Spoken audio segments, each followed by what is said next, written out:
जय हिंद फ्रेंड्स और दोस्तों, कैसे हो आप लोग। और इसी तरह सुपर वाईफाई क्लासेस से लगे रहिए। एकदम मैथ रीजनिंग इंडिविजुअल पढ़ाएंगे दोस्तों, फ्री ऑफ कॉस्ट।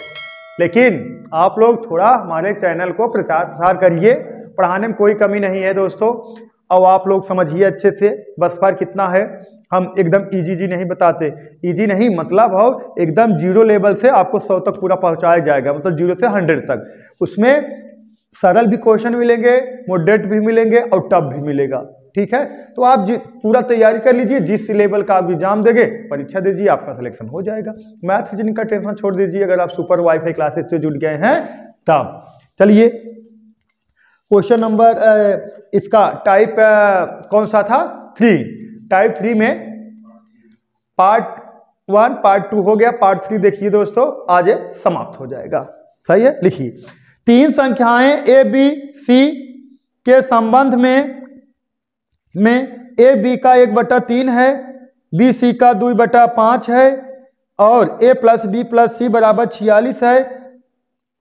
ए और बी के बीच अंतर ज्ञात करें। तो देखिए दोस्तों, क्वेश्चन कोई दम है नहीं। क्वेश्चन में कहा गया है 3 संख्याएं ए बी और सी हैं के संबंध में ए बी का 1/3 है। ए बी का 1/3 है तो कह सकते हो ए संबंधे बी बराबर 1 संबंधे 3। क्या कह सकते हो दोस्तों? ए संबंधे बी बराबर 1 संबंधे 3। अगर कहीं जैसे ऐसे क्वेश्चन दिया गया है, ए बी का 1/3 है, जिसका नाम पहले लिया जाएगा उसको ऊपर वाला भिन्न दे दो, जो ऊपर मतलब पहले दे दिया जाता है। जैसे देखिए, ऐसे कहा गया ना, ए बी का 1/3 है, यही कंडीशन कहा गया। ए बी का 1/3 है तो ए संबंधे बी बराबर 1 संबंधे 3 हो जाएगा। पहले जिनका नाम लिया जाए उनको, जो दूसरा नाम लिया जाएगा, जो अंश में है जो पहले नाम लिया जाएगा, और हर जो है जो दूसरा नाम लिया जाएगा। तो आपको ज्यादा सोचना ओचना है नहीं। देखिए, कहा गया है ए संबंधे बी बराबर हो जाएगा 1 संबंधे 3। तो आगे कहा गया है दोस्तों, देखिए बी सी का 2/5 है, बी सी का 2/5 है, बी सी का 2/5 है तो 2 संबंधे 5। क्लियर है दोस्तों? तो ए संबंधे बी संबंधे सी बराबर हो जाएगा, ए संबंधे बी संबंधे सी बराबर हो जाएगा। तो ये बताइए, 3 मेथड बताए इसका। कितना? 3 मेथड बताए। पहला मेथड बताए हैं दोस्तों, b का मान यहाँ 3 है, b का मान यहाँ 2 है, ऊपर 2 से गुणा कराइए, नीचे 3 से गुणा कराइए, बराबर हो जाएगा। दूसरा मेथड बताए हैं, देखिए ऐसे उल्टा यान, इसका गुणा यहाँ करा दीजिए, 2 × 9 2, इसका गुणा यहाँ 3 दूना 6, इसका गुणा यहाँ 5 × 15। सही दोस्तों। और तीसरा मेथड ये बताए हैं भरने वाला मेथड। देखिए भरने वाला मेथड कैसे, इसे 1 3 और यहाँ 2 5, यहाँ का भरा जाएगा 3, यहाँ का भरा जाएगा 2, 2 3 दूना 6 और 5 3 15। सही दोस्तों। जो विचार के बता रहे हैं ना, इतना मेथड बता देंगे, आप लोग देखते उत्तर की प्राप्ति हो जाएगी।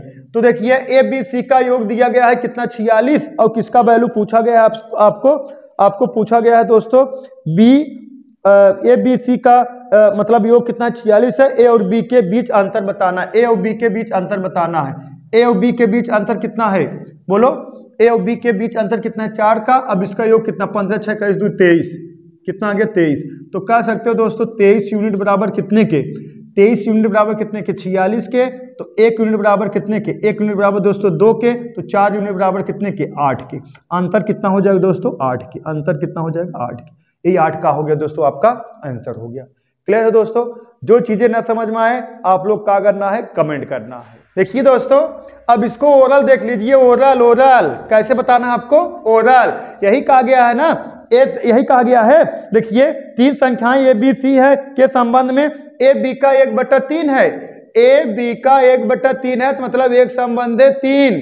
सही है। आगे कहा गया है बी सी का 2/5 है तो कह सकते हो कितना? 2/5 ना। हाँ, 2/5 है तो कह सकते हो 2 संबंधे 5, मतलब ए संबंधे बी बराबर 1 संबंधे 3 और बी संबंधे सी बराबर 2 संबंधे 5। तो अब देखिए, हमें पहले ऐसे तिक्का तिक्का गुणा करा दीजिए। देखिए ऐसे गुणा करा दोगे कितना आ जाएगा, 2 एक नम 2, फिर तिक्का गुणा करा दो 3 दूना 6, फिर कितना 5 3 15, मतलब 2 संबंधित 6 संबंधित 15 हो गया। सही दोस्तों, अब इसका योग कर दोगे हो जाएगा 23 और पूरा एबीसी का योग कितना है 23 यूनिट हो गया। एबीसी का योग कितना है दोस्तों 46 है। तो 23 यूनिट बराबर कितने 46 के, तो 1 यूनिट बराबर दोस्तों कितने 2 के। तो ए और बी में अंतर कितना होगा, ए का वैल्यू कितना है 2 और बी का वैल्यू कितना है 6, अंतर कितना हो गया 4। तो 4 यूनिट बराबर कितने के 8 के। ओरल लगाना है दोस्तों, आपको नोट कर लीजिए। चलिए दोस्तों नेक्स्ट क्वेश्चन देखिए। तीन दोस्त ए बी और सी, उनके बीच में एक निश्चित राशि को इस प्रकार विभाजित करने का फैसला करते हैं ताकि बी और सी इकट्ठे को ए से दुगनी राशि प्राप्त हो। बी और सी इकट्ठे को ए से दुगनी राशि प्राप्त हो और बी को मिलने वाली राशि ए और सी के इकट्ठों को मिलने वाली राशि का 1/4 हो। अगर सब अपने बीच 5,625 रुपये बांटते हैं तो बी के हिस्से में आने वाली रकम ए से कितना कम है। तो बी के हिस्से में आने वाली रकम ए से कितना कम है, मतलब ए और बी के अंतर बता दीजिए, वही अंतर हो जाएगा। समझ में आया। ओरल पहले देखिए तब ओरल बता रहे हैं। हाँ देखिए यही कहा गया है, तीन दोस्त हैं ए बी सी, इनके बीच में एक निश्चित राशि इस प्रकार विभाजित किया गया है कि विभाजित करने का फैसला करते हैं कि ताकि बी और सी के इकट्ठे से ए को दुगनी राशि प्राप्त हो। बी और सी को इकट्ठे को मतलब बी और सी जुड़ जाएंगे, बी और सी के इकट्ठे को ए से दुगनी राशि प्राप्त हो। तो मतलब कह सकते हो ए संबंधे कितना बी प्लस सी बराबर 1 संबंधे 2। हाँ बोलो समझ में आया। ए कहा गया है ए और नहीं बी और सी के इकट्ठे को ए से दुगनी राशि प्राप्त हो। तो सही है ना, बी और सी अगर 2 रुपए प्राप्त होगा तो ए को 1 रुपए प्राप्त होगा। हाँ और आगे कहा गया है ए और सी को इकट्ठे को मिलने वाली राशि, ए और सी के इकट्ठे को मिलने वाली राशि का 1/4 ना, और बी को मिलने वाली राशि ए और सी के इकट्ठे को मिलने वाली राशि का 1/4 हो। तो बी को जो मिलने वाली राशि है, बी को मिलने वाली राशि है ए और सी को मिलने वाली राशि का कितना है दोस्तों 1/4 है। तो 1 संबंधे 4। अगर बी को 1 रुपए मिलेगा, ए और सी को कितना मिलेगा दोस्तों 4, मतलब 4 रुपए मिलेगा ना, यही कहा गया है ना, कितना मिलेगा 4 रुपए मिलेगा। सही है। देखिए बी और सी के इकट्ठे को, बी और सी के इकट्ठे को मतलब बी और सी को जो मिलने वाली धनराशि है ए का है दुगना है, तो ए को अगर 1 रुपए मिलेगा बी को 2 रुपए मिलेगा। और बी को मिलने वाली धनराशि सी और ए और सी के इकट्ठे को कितना 1/4 है, तो अगर इनको 4 रुपए मिलेगा, ए नहीं 4 रुपए 1 रुपया मिले। सही है। अब बराबर करना है, पहले इसका योग कर लीजिए, कितना आ जाएगा दोस्तों 3 आ जाएगा, और इसका योग कितना आ जाएगा 5 आ जाएगा। सही है, क्लियर है दोस्तों। अब ऊपर 5 से गुणा करा दीजिए और नीचे किससे गुणा करा दीजिए दोस्तों 3 से गुणा करा दीजिए। क्लियर है ना। अरे बराबर करेंगे ना तभी बराबर होगा। अब इसका गुणा यहाँ होगा। सही दोस्तों, कहाँ यार कुछ ज्यादा ही खींच दिया। देखिए इसका गुणा यहाँ होगा। अब गुणा कराओगे, देखिए 5 का नम 5 और उसके बाद कितना 5 दूना 10। अब कह सकते हो ए का जो रेशियो है 5 यूनिट है। बी प्लस सी दोनों जन को, अगर ए को 5 रुपए मिला होगा, बी प्लस दोनों जन के मिल को कितना मिला, दोनों जन मिला को कितना मिला होगा दोस्तों 10 रुपए मिला होगा। और इसी तरीके से अब इसका गुणा इसमें करा दीजिए। देखिए 3 का नम 3 और कितना 3 चौक 12। अब कह सकते हो बी को अगर 3 रुपए मिला होगा तो ए और सी को दोनों लोग मिला के कितना मिला होगा 12 रुपए मिला होगा। तो हम कह सकते हैं ए बराबर कितने के 5 के और बी बराबर दोस्तों कितने के 3 के। तो सी बराबर हमें निकालना है, तो सी बराबर कितना हो जाएगा। देखिए सी बराबर बी प्लस सी बराबर कितने के 10 के है। देखिए बी प्लस सी बराबर कितने के 10 के।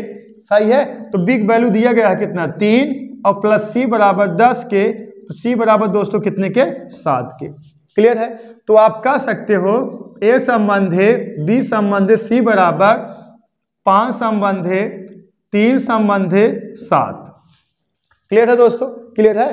टोटल धनराशि कितना है? टोटल धनराशि है दोस्तों 5625, मतलब 5625, 5625। देखिए तो अंतर पूछा गया, अंतर कितने का है दोस्तों? देखिए अंतर कितने का है? 2 का। सही है, अंतर ए और बी का अंतर पूछा गया ना, अंतर ए और बी का अंतर हो जाए। देखिए कितना है? 2 का अंतर है। कितना? 5625 इंटू कितना? 2 और बटा अनुपात योग कर दीजिए। 5 3 8 7 15। सही दोस्तों। अब कटा दोगे दोस्तों, तो गुणा करा दोगे, आ जाएगा आपका आंसर कितना? 750 रुपए। कितना? 750 रुपए। क्लियर है दोस्तों? नोट कर लीजिए। ओरल बता दें का? ओरल बता दें? बोलो। चलिए देखिए ओरल देख लीजिए। ओरल बता दें, समझ में आएगा? देखिए समझा दे रहे हैं, पहले इसको नोट कर लीजिए आप लोग। कितना? 750 रुपए। ठीक है, हो गया। देखिए यही कहा गया है, तीन दोस्त ए बी और सी के बीच एक निश्चित धनराशि इस प्रकार विभाजित करने का फैसला लेते हैं ताकि बी और सी के इकट्ठे को ए से दुगनी राशि प्राप्त हो। बी और सी के इकट्ठे को ए से दुगनी राशि प्राप्त हो, मतलब ए और बी को अगर 2 रुपए मिलेगा दोनों जने मिला के, तो ए को 1 रुपए मिलेगा अकेले। मतलब कह सकते हो ए संबंधे बी प्लस सी दोनों जन मिला के, तो रेशियो हो जाएगा 1 संबंधे 2। सही है। आगे कहा गया है, आगे यही कहा गया है, आगे कहा गया है बी को प्राप्त होने वाली धनराशि ए और सी के इकट्ठे को प्राप्त होने वाली धनराशि का कितना है दोस्तों? मतलब 1/4 है। तो अगर बी को 1 रुपए प्राप्त होगा, अगर बी को 1 रुपए प्राप्त होगा, ए और सी को कितना प्राप्त होगा? 4 रुपए प्राप्त होगा। अब हमें बराबर कराना है, तब इसका योग कितना हो जाएगा? देखिए इसका योग 3, इसका योग का हो जाए 5, ऊपर 3 गुणा, नीचे 5 गुणा करा दोगे, ऊपर 30 गुणा करा दोगे, कितना आ गया? 3 ऊपर 5 गुणा करा दो, कितना आ जाएगा? 5 और 5 दूना 10, और नीचे 30 गुणा करा दोगे, कितना दोस्तों? 3 और 3 चौक 12। मतलब ए बराबर 5 हो गया, और बी बराबर कितना हो गया? 3 हो गया, और सी बराबर निकालना है दोस्तों। ऊपर देखिए बी प्लस सी ना, बी प्लस सी बराबर 10 है, तो बी प्लस सी बराबर 10 है, बी की वैल्यू 3 है, बी प्लस 3 प्लस सी बराबर 10 के, इसको पक्षांतर कर दोगे, सी बराबर कितना आ गया? 7। सही दोस्तों। अब देखिए ए का रेशियो कितना है? 5, और बी का रेशियो कितना है? 3, सी का रेशियो कितना है? 7, जोड़ दोगे कितना आ गया? 15 आ गया।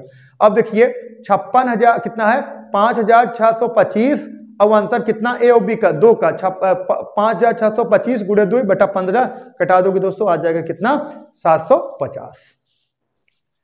नेक्स्ट क्वेश्चन देखिए दोस्तों, एक व्यक्ति का क्रमशः किराया, स्कूल फीस और घरेलू सामान पर मासिक व्यय, देखा, एक व्यक्ति का क्रमशः किराया, स्कूल फीस और घरेलू सामान पर मासिक व्यय 3 संबंधे 4 संबंधे 6 के अनुपात में हो तो यदि प्रत्येक माह के लिए उसके द्वारा दी गई फीस 5600 रुपये हो तो उसकी वार्षिक आय क्या है? लिखिए उसकी जो फीस है कितना है दोस्तों? 5600 रुपये है। तो क्वेश्चन में कहा गया है किराया, स्कूल फीस और घरेलू खर्च जो रहेगा घरेलू, देखिए किराया फीस और घरेलू खर्च जो रेशियो है कितना है? 3 4 6, 3 संबंधे 4 संबंधे 6, कितना है दोस्तों? 3 संबंधे 4 संबंधे 6, कितना है? 3 संबंधे 4 संबंधे 6। क्लियर है दोस्तों? 3 संबंधे 4 संबंधे 6 है। तो देखिए किराया, फीस, घरेलू खर्च जो रेशियो 3 संबंधे 4 संबंधे 6 है, लेकिन कहा गया है फीस पर आप खर्च कितने किए हो? 5600 रुपए। फीस पर आप 5600 रुपए खर्च किए हो, तो कह सकते हो 4 यूनिट बराबर कितने के? 5600 के। तो 1 यूनिट बराबर दोस्तों कितने? 14 चौक 56, कितने? 1400 के। 1 यूनिट बराबर कितने के? 1 यूनिट बराबर कितने के? 1400 के। तो का पूछा गया है कुल एक का है मासिक है, एक का है जो रेशियो दिया मासिक दिया गया था, हमसे वार्षिक पूछा गया है। अब इसको जोड़ दोगे 7 कितना? 4 3 7 6 13, तो 13 यूनिट बराबर दोस्तों कितने के?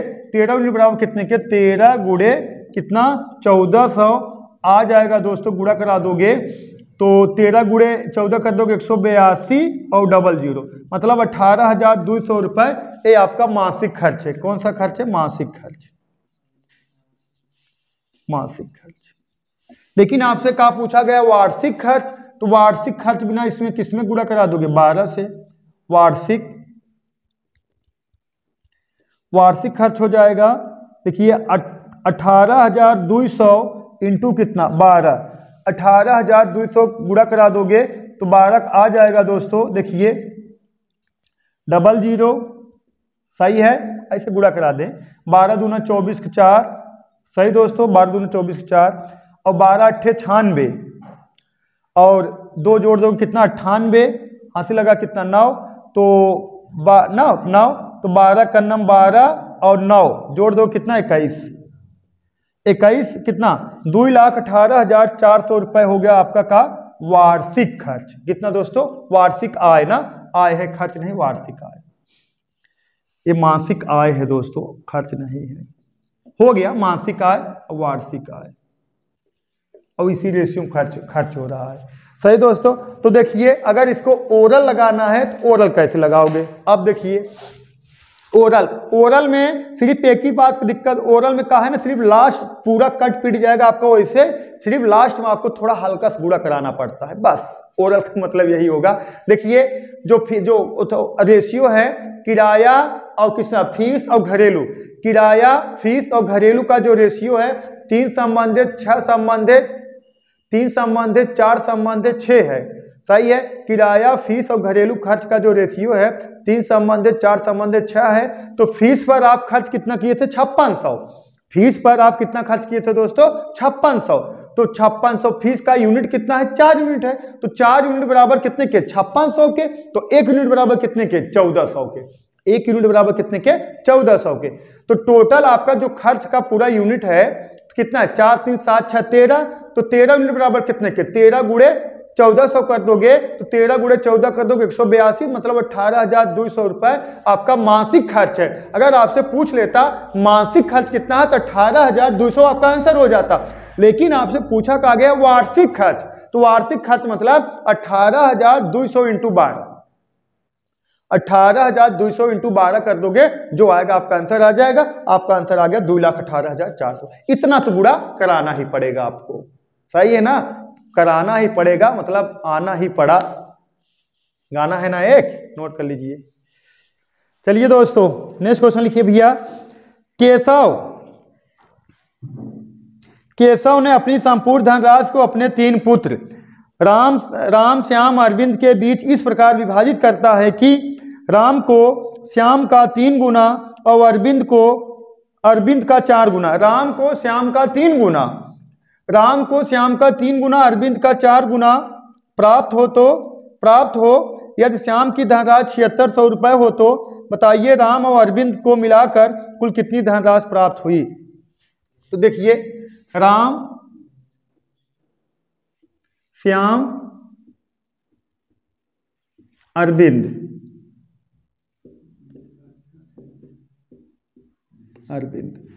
सही है बालक, राम श्याम अरविंद। देखिए यही कहा गया है राम को श्याम का कितना 3 गुना और अरविंद का कितना 4 गुना धनराशि प्राप्त हो।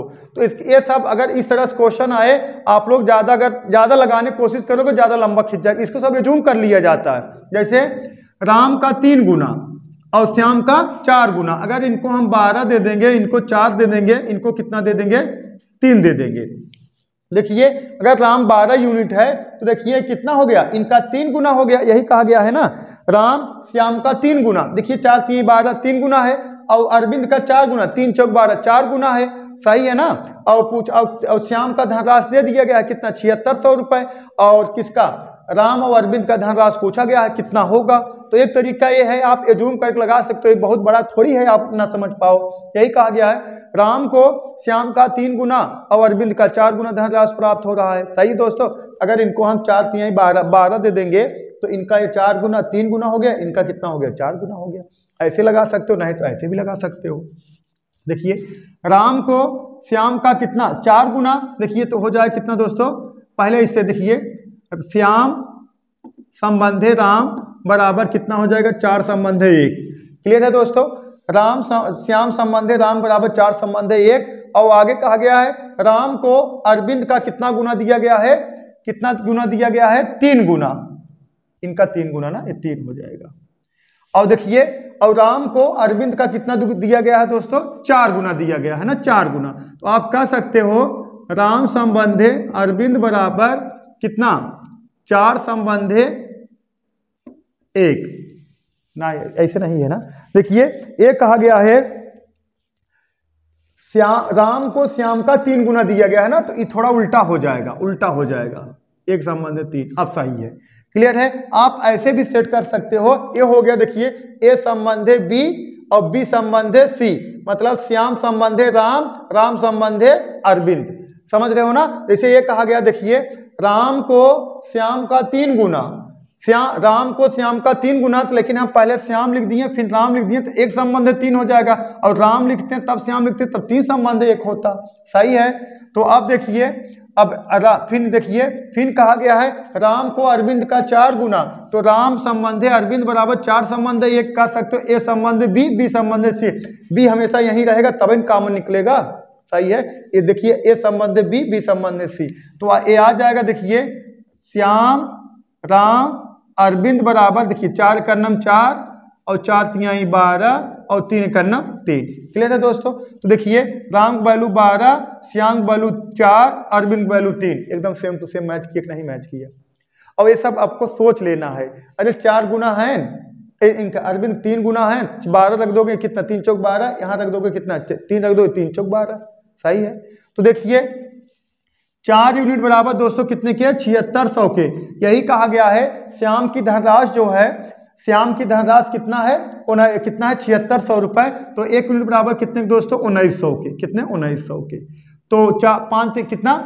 राम और अरविंद का धनराशि पूछा गया है। राम 12 यूनिट और 3 यूनिट, कितना हो गया दोस्तों? 15 यूनिट। 15 यूनिट बराबर कितने के? 15 इंटू कितना? 1900, सही दोस्तों। अब गुणा करा दोगे, 15 गुणा 19 मतलब 285, कितना? 285 और 00 बढ़ा दीजिए, 28,500 रुपये हो जाएगा राम और अरविंद की धनराशि मिला के, ठीक है दोस्तों, नोट कर लीजिए। नेक्स्ट लिखिए, 87 रुपए को 2 भागों में इस प्रकार बांटा गया है कि पहले भाग के 7वें भाग तथा दूसरे भाग के 5वें भाग का अनुपात 2 संबंध 3 है। दोनों भागों के बीच कितना अंतर है? तो दोनों भागों के बीच कितना अंतर है? तो देखिए दोस्तों, देखिए माना संख्याएं x y, सही है दोस्तों, माना संख्याएं x y। यही कहा गया पहले भाग का, देखा, यही कहा पहले भाग के 7वें भाग और दूसरे भाग के 5वें भाग, सही है। पहले भाग मतलब x का x बटा 7 और दूसरे भाग के कितना? y बटा 5 और बराबर कितने के है दोस्तों? बराबर कितने के? 2 बटा कितना है? 2 संबंध 3, 2 संबंध 3 मतलब 2 बटा 3 के। सहमत हो दोस्तों? यही कहा गया है ना, पहले भाग के 7वें भाग और दूसरा भाग के 5वां भाग, मतलब x बटा 7 और y बटा 5 बराबर 2 संबंध 3, मतलब जो रेशियो है वही अनुपात है, जो अनुपात है वही रेशियो है, ठीक है दोस्तों, नोट कर लीजिए। अंदर अंदर गुणा करा दीजिए, मैडम जी सिखाए होंगी ना कक्षा 3 में, अंदर अंदर गुणा बाहर बाहर गुणा, सही है ना।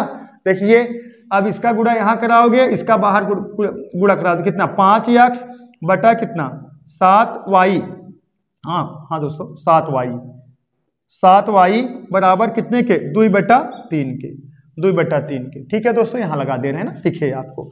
इधर गुणा करा दो, कितना आ जाएगा?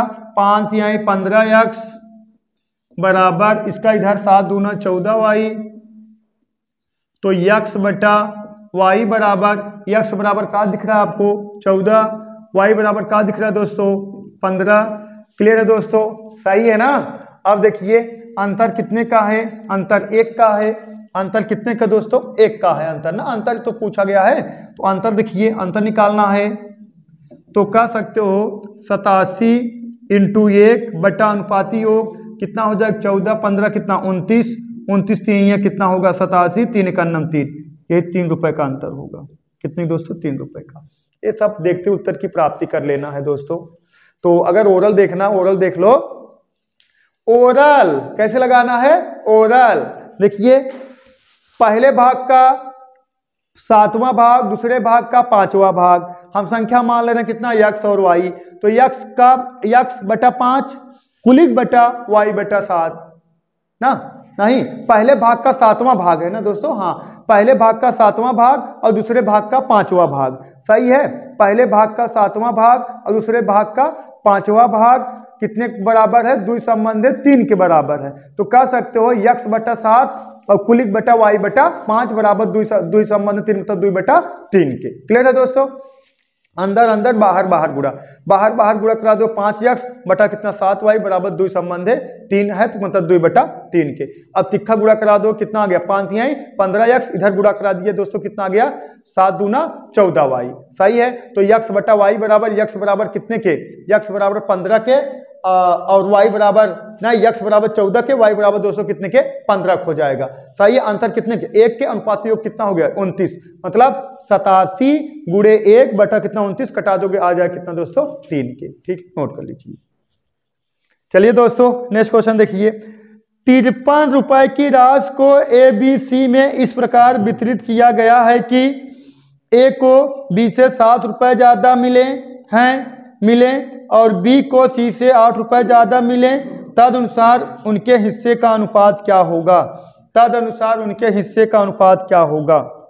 देखिए क्वेश्चन कहा गया 53 रुपए की राशि को ABC में इस प्रकार वितरित किया गया है कि ए को बी से 7 रुपए ज्यादा और बी को सी से 8 रुपए ज्यादा, सही दोस्तों। अगर सी को हम यक्स रुपए देंगे, सी को अगर यक्स रुपए देंगे तो बी को कितना देंगे, यक्स प्लस 8 रुपए देंगे, सही दोस्तों ना। यही कहा गया है अगर ए संबंधित बी संबंधित सी में 53 रुपए बांटना है, ए को बी से 7 रुपए ज्यादा मिले और बी को सी से 8 रुपए ज्यादा मिले। अगर सी को यक्स दोगे तो इनको यक्स प्लस 8 दोगे, और लेकिन ए को कितना दोगे, यक्स प्लस कितना 8 7 15 रुपए ज्यादा दोगे, सही है दोस्तों। यही कहा गया है ना, देखिए एकदम क्लियर बैठक नहीं। अगर सी को यक्स रुपए मिलेगा, इनको यक्स प्लस 8 मिलेगा, कितना यक्स प्लस 8 मिलेगा।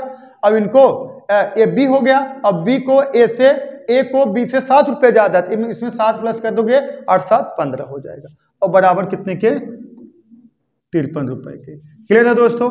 अब जोड़ दो 15 8 23, अब इसको जोड़ दो कितना 3 यक्स, देखिए 3 यक्स प्लस कितना 23 के बराबर कितने के 53 के। क्लियर है दोस्तों, 3 यक्स प्लस 23 बराबर 53 के, इसको इधर लेके चले आओ, 3 यक्स बराबर कितने के 30 के, तो यक्स बराबर कितने के दोस्तों 10 के, एक्स बराबर कितना हो गया 10 हो गया। अब देखिए अब पूछा गया इनका रेशियो पूछा गया है, तो ए संबंधे बी संबंधे सी की वैल्यू कितना आ गया यक्स बराबर 10 के, और ये देखिए बी कितना यक्स प्लस 8 मतलब 10 8 18 के, कितना दोस्तों 18 ना 18, अब ये कितना हो जाएगा, अब इसमें 7 प्लस कर दो ना, या कह सकते हो 10 में, यहाँ देखिए यक्स वैल्यू 10 है तो यहाँ 10 रखोगे, 10 और 15 कितना 25 के। क्लियर है दोस्तों, कितना 25 के। तो आप देखिए आप कह सकते हो एक अगर ओरल लगाना है, ओरल देखिए ओरल क्वेश्चन कहा गया है ए को बी से 7 रुपए ज्यादा मिले और बी को सी से 8 रुपए ज्यादा मिले, और टोटल धनराशि कितना 53 रुपए। अगर सी को यक्स रुपए दोगे तो बी को कितना दोगे यक्स प्लस 8 दोगे, और ए को कितना दोगे यक्स प्लस 8 दोगे, 7 रुपए और ज्यादा होगा तो कितना यक्स प्लस 15। अब जोड़ दोगे 3 यक्स प्लस 23 बराबर 53 के, 23 इधर पक्षांतर कर दोगे तो 3 यक्स बराबर 30 के, तो यक्स बराबर 10 के। सी की वैल्यू कितना आ गया 10 हो गया, तो बी की वैल्यू 10 और प्लस 8 18 हो गया, और डी की वैल्यू कितना एक वैल्यू कितना हो जाएगा, एक वैल्यू तो 10 और प्लस 15 कितना 25, मतलब 25 संबंध है 18 संबंध है 10। क्लियर है दोस्तों, नोट कर लीजिए। नेक्स्ट क्वेश्चन लिखिए दोस्तों, लिखिए नेक्स्ट। देखिए दो स्टेशनों के बीच प्रथम वर्ग तथा द्वितीय वर्ग के किरायों का अनुपात 3 संबंध है 1 तथा प्रथम तथा द्वितीय वर्ग के यात्रियों की संख्या का अनुपात 1 संबंध है 50 है। यदि किसी विशेष दिन दोनों स्टेशनों के बीच कुल यात्रियों द्वारा प्राप्त राशि जो किराया है प्राप्त राशि 1325 रुपये है, तो द्वितीय वर्ग के यात्रियों द्वारा प्राप्त राशि बताइए। तो द्वितीय वर्ग के यात्रियों द्वारा प्राप्त राशि बताइए। देखिए दोस्तों, देखिए प्रथम वर्ग, द्वितीय वर्ग, प्रथम वर्ग द्वितीय वर्ग। सही दोस्तों, प्रथम वर्ग द्वितीय वर्ग। अब जो रेशियो है, इनके जो रेशियो दिया गया है किसमें, किराया में रेशियो जो दिया गया किराया में, देखिए किराया में जो रेशियो है 3 संबंध 1 है, प्रथम और द्वितीय वर्ग। अगर प्रथम वर्ग किराया 3 रुपए लगेगा तो प्रथम वर्ग किराया का 3 रुपए लगेगा तो द्वितीय वर्ग किराया दोस्तों 1 रुपए लगेगा। सही है। यात्रियों की संख्या देखिए, यात्रियों की संख्या हो जाएगा किसमें, एक संबंध है 50, मतलब 1 और 50। अब बात समझिएगा, देखिए अगर किराया प्रथम वर्ग में 3 रुपए लगेगा तो द्वितीय वर्ग में 1 रुपए लगेगा। यात्रियों की संख्या अगर प्रथम वर्ग में 1 यात्री जाएंगे तो द्वितीय वर्ग में कितना यात्री जाएंगे, 50 यात्री जाएंगे। सही दोस्तों, 50 यात्री जाएंगे। अब देखिए, अब अगर हमें देखा जाए, अगर 3 रुपए किराया, 1 यात्री जाएगा, अगर 3 रुपए किराया है तो 1 यात्री जाएगा तो कितना किराया वसूल होगा, 3 यूनिट। सही है। और अगर द्वितीय वर्ग में 1 रुपए किराया है, 50 यात्री जाएगा तो कितना किराया वसूल होगा, कितना बोलो, 50 यूनिट। तो योग कितना हो गया दोस्तों, 53 यूनिट। कितना, 53 यूनिट। तो 53 यूनिट बराबर कितने के, 53 यूनिट बराबर कितने के दिया गया है, 1325। कितना है दोस्तों, 1325। तो 1 यूनिट बराबर दोस्तों कितने के, 1 यूनिट बराबर कितने के, ऐसे कटा दीजिए, कितने के, 25 के। 1 यूनिट बराबर कितने के, 25 के। तो आपसे क्या पूछा गया, द्वितीय वर्ग का किराया, तो 50 यूनिट बराबर कितने के, 50 यूनिट। तो 50 गुणे कितना, 25, कितना, 25 पंजे 125, 1250 रुपए। द्वितीय वर्ग का किराया 1225 रुपए। प्रथम वर्ग किराया पूछ लेता तो क्या कर देते, कितना, 3 यूनिट। 3 गुणे 25, 25 3 75, 175 रुपए। सही, जोड़ दोगे तो 1325 रुपए के बराबर आएगा। ठीक है दोस्तों। तो अगर आप लोगों का, देखिए अगर आप लोगों का पढ़ने का ना मन करे, सही है ना, अगर आप लोगों को पढ़ने का ना मन करे, इस यात्री किराया से हमें ध्यान में आ गया, अगर आप लोगों को पढ़ने का ना मन करे तो एक बार आप क्या करना है, ट्रैवल्स कर लेना है। या तो मुंबई निकल जाओ या तो गोवा निकल जाओ, कहीं भी चले जाओ, एक बार ट्रैवल्स कर लेना है बस। वहां जो है 70 सीट में 900 लोग बैठे रहते हैं और किसी का हाथ इधर से निकला रहेगा, किसी का पैर इधर से निकला रहेगा, तब उसी बीच में से एक सर ऐसे निकला रहेगा। इतना भीड़ रहता है। और बहुत बहुत भाई साहब साल बांध के, चद्दर बांध के ऊपर टंगे, चद्दर बांध लेते हैं ऊपर और वहीं पे रहते हैं और 2-2 3-3 तक पड़े रहते हैं ना। कोई पूछ ले, रे भैया टॉयलेट जाओगे, अरे नहीं हम सेफ हैं, आज 2 दिन से ही पड़े हैं। ये हाल रहता है। और उसके बाद अगर टॉयलेट आप जाओगे ना, अगर टॉयलेट जाओगे, टॉयलेट में कम से कम 6-7 लोग बैठे रहेंगे, 6-7 लोग बाहर रहेंगे, तब आप अंदर जाओगे, तब आप टॉयलेट से फिर बाहर आओगे, फिर 6-7 लोग जाके अंदर बैठ जाएंगे। ये हाल है। जब आप पढ़ने का ना विचार करें, हमने आपको बता दिया ट्रैवल कर लो। और अगर गलती से वैसे पहुंचने की बहुत कम संभावना, अगर मुंबई गोवा जाओगे तो पहुंचने की बहुत कम संभावना, अगर पहुंच गए आप तो आप आईसीयू मिलोगे। और सरकारी हॉस्पिटल अगर आईसीयू देख लिए, जनरल वार्ड अगर आप देख लिए ना, तो आप बीमार होना बंद कर दोगे। इसीलिए कहते हैं पढ़ लो और अच्छा जीवन बिताओ। संघर्ष करना है, संघर्ष जीवन है। और तब तक संघर्ष करिए जब तक आपका मोबाइल नंबर बैंक बैलेंस में ना बदल जाए।